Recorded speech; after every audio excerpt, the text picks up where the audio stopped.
तो स्वागत है आपका हमारे यूट्यूब चैनल पर। तो दोस्तों, एनसीईआरटी ऑनलाइनर और ऑब्जेक्टिव हमारी चल रही है, जिसमें भारत का भूगोल सब्जेक्ट से अभी हमारा स्टार्ट है। और आज जो है हमारा टॉपिक होगा जल संसाधन, सिंचाई एवं नहरों से। क्योंकि सारे टॉपिक इधर खत्म हो चुके हैं। जलप्रपात, झीलें, अपवातन, जैव विविधता, प्राकृतिक वनस्पति, मृदा, जलवायु, सबकी प्लेलिस्ट बनी हुई है। आप लोग प्लेलिस्ट पर जा करके देख सकते हैं। सारा वीडियो बहुत ही इंपॉर्टेंट है, आप किसी भी एग्ज़ाम की तैयारी कर रहे हैं तो। चलिए, जल संसाधन, सिंचाई एवं नहरों से देखते हैं हम लोग क्या कह रहा है कि भारत में जल संसाधन के स्रोत क्या क्या हैं। तो धरातलीय या पृष्ठीय जल, भूमिगत जल या भूम जल कह सकते हैं, वायुमंडलीय जल और महासागरीय जल। अभी इन सब के बारे में जानेंगे कि कौन सा क्या है, कैसे है। चलिए, सिंचित क्षेत्रफल की दृष्टि से भारत का विश्व में कौन सा स्थान है। तो इसका जो है पहला स्थान है, कह रहा है सिंचित क्षेत्रफल की दृष्टि से भारत का विश्व में कौन सा स्थान है। तो प्रथम स्थान है। ध्यान रखिएगा, क्योंकि प्रथम स्थान है तो इम्पोर्टेंट हो जाता है। भारत के किस राज्य में सर्वाधिक सिंचाई नलकूपों द्वारा होती है। तो यूपी द्वारा, यूपी के राज्य में। बहुत इंपॉर्टेंट, स्टार मार्क कर लीजिए। कई बार पूछा भी गया है कि भारत के किस राज्य में जो है सर्वाधिक सिंचाई नलकूपों द्वारा होती है। तो उत्तर प्रदेश में। आधुनिक सिंचाई प्रणाली का जनक महान सिविल इंजीनियर मोक्षगुंडम विश्वेश्वरैया को माना जाता है। ध्यान रख लीजिएगा, विश्वेश्वरैया की को जो है आधुनिक सिंचाई प्रणाली का जनक माना जाता है। क्षेत्रफल की दृष्टि से अगर देखें तो शीर्ष 3 तालाब सिंचित राज्य क्रमशः कौन से हैं। तो तमिलनाडु है, आंध्र प्रदेश है और एवं मध्य प्रदेश है। क्षेत्रफल की दृष्टि से शीर्ष 3 तालाब सिंचित राज्य कौन कौन से हैं। तमिलनाडु, आंध्र प्रदेश और मध्य प्रदेश। चलिए आगे देखेंगे हम लोग। भारत में नहर प्रणाली की संकल्पना किसने प्रस्तुत की। तो दिनसौ जे दस्तूर ने। भारत में पूछे कि नहर प्रणाली की संकल्पना किसने प्रस्तुत की। तो दिनसौ जे दस्तूर ने। भारत में सिंचाई के मुख्य साधन क्या हैं। तो कुआं और नलकूप, यही है। भारत में सिंचाई के मुख्य साधन पूछे तो कुआं है और नलकूप है। सरहिंद नहर किस नदी से निकाली गई है। तो सतलज से निकाली गई। इंपॉर्टेंट है कि सरहिंद नहर किस नदी से निकाली गई है। तो सतलज नदी से।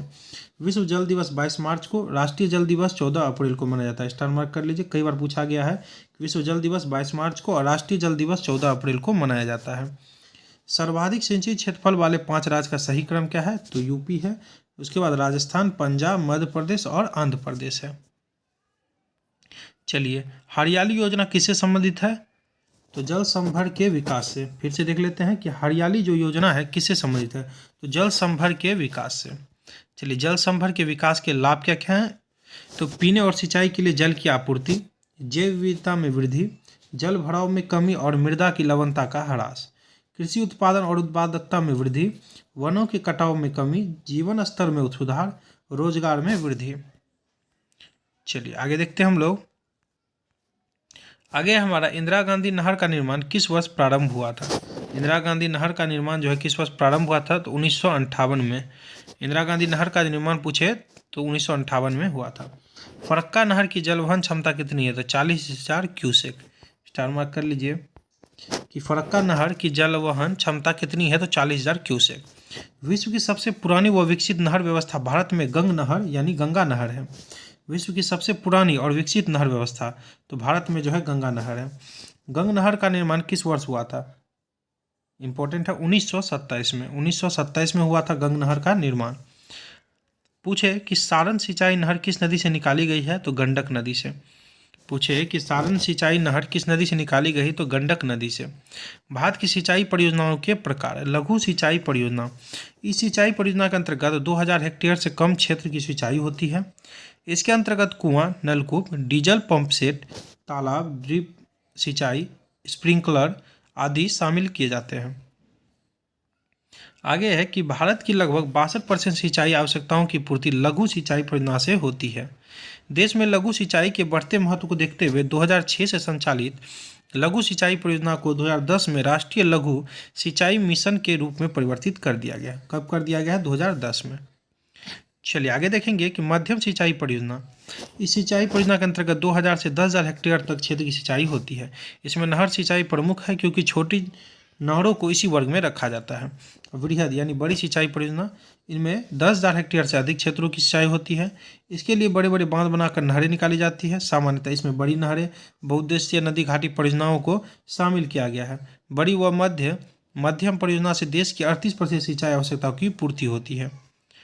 चलिए नीचे क्या है इंपॉर्टेंट पॉइंट, भारत में सिंचाई का मुख्य स्रोत नलकूप है, बिल्कुल है।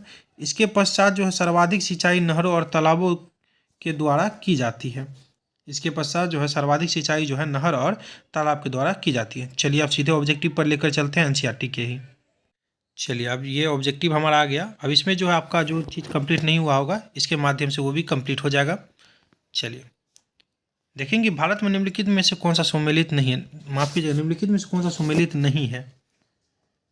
तो चंबल परियोजना जो राजस्थान, पंजाब एवं हरियाणा दिया हुआ यह सम्मिलित नहीं है।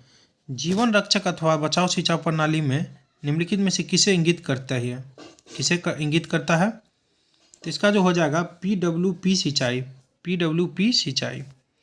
चलिए तीसरा देखेंगे हम लोग, 1 को 2 से सूची को मिलाना है। चलिए इसको जो हम लोग मिलाएंगे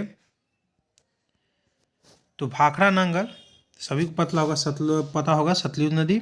रिहंद पूछे तो रिहंद ही नदी हो जाएगा, इसका भी सिंचाई शक्ति का। उसका हीराकुंड का पूछे तो महानदी, बहुत बड़ी नदी है, बहुत बड़ी हीराकुंड बांध है, तो उस हिसाब से महानदी इसको रिलेट करके याद रखिएगा। उसके बाद जो चुटक शुरू ध्यान रखिएगा।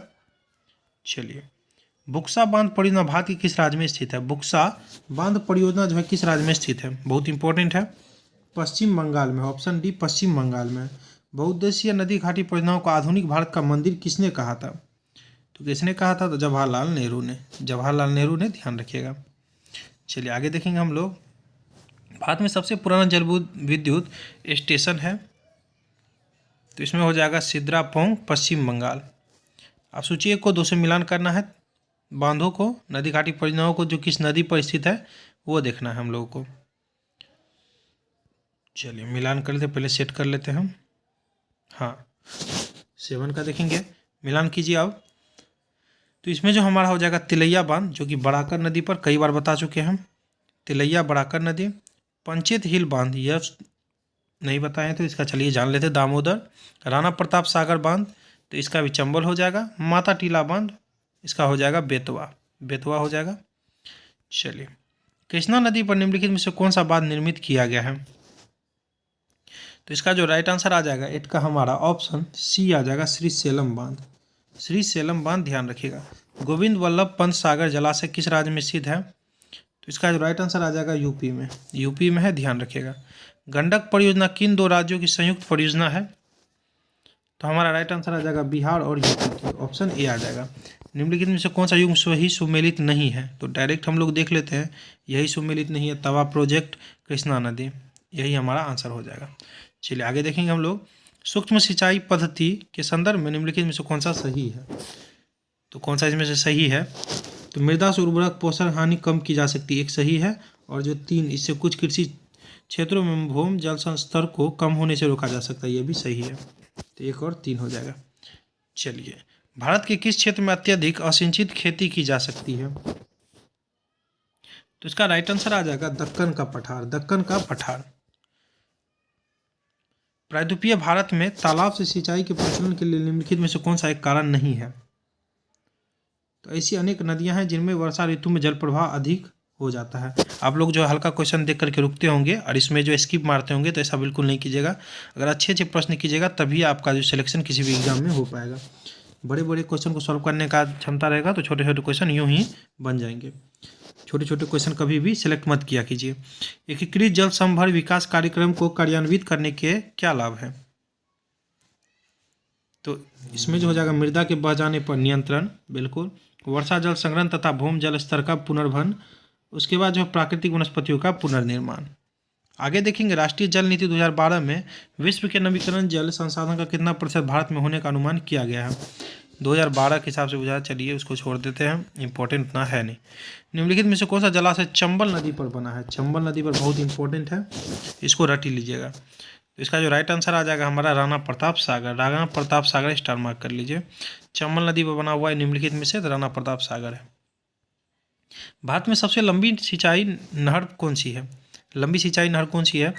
तो हमारा राइट आंसर आ जाएगा इंदिरा गांधी नहर, ऑप्शन सी आ जाएगा इंदिरा गांधी नहर। भारत में भूमि जल का सर्वाधिक उपयोग करने वाले राज्य निम्नलिखित में से कौन से हैं। तो हमारा आ जाएगा पंजाब, हरियाणा, राजस्थान और तमिलनाडु।